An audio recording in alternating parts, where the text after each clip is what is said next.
Hi Madurai மக்களே, Madurai fish market Mattuthavani. என்னோட பேர் கார்த்திக். Madurai fish market. இன்னைக்கு என்னன்னு பாத்தீங்கன்னா கிட்டத்தட்ட ஒரு 55 வகையான மீன்கள் வந்திருக்கு. ஆனா தரமாகவும் சூப்பரா இருக்கு மக்களே.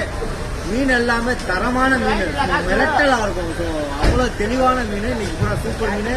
கிட்டத்தட்ட நெய் மீன்ல இருந்து சாலை வரையும் வந்திருக்கு. ஸோ எல்லா மீனுமே தரமாகவும் சூப்பரா வந்திருக்கு மக்களே. நம்ம வீடியோ ஃபுல்லா பாருங்க மக்களே, அப்பனா தான் மீனோட போட்டோஸ்லாம் வரும். நீங்க காலையில வந்துட்டு நீங்க வீடியோவில் காமிக்கிற ஒரு சில மீன்லாம் இருக்க மாட்டேங்குது. நான் காமிக்கிற மீன் எல்லாமே நைட்டு வர மீன். ஸோ மீனை பொறுத்த வரைக்கும் நைட்டு வந்தீங்கன்னா நான் காமிக்கிற எல்லா மீனுமே இருக்கும். பெரும்பாலும் காலையில வந்தா ஒரு சில மீன் தான் இருக்கும். ஆனா மீன் ஓரளவு இருந்தாலும் ஃப்ரெஷ்ஷா இருக்கும் மக்களே. நம்ம வீடியோ வந்து லைக் பண்ணுங்க, ஷேர் பண்ணுங்க, ஃபாலோ பண்ணுங்க மக்களே. நன்றி.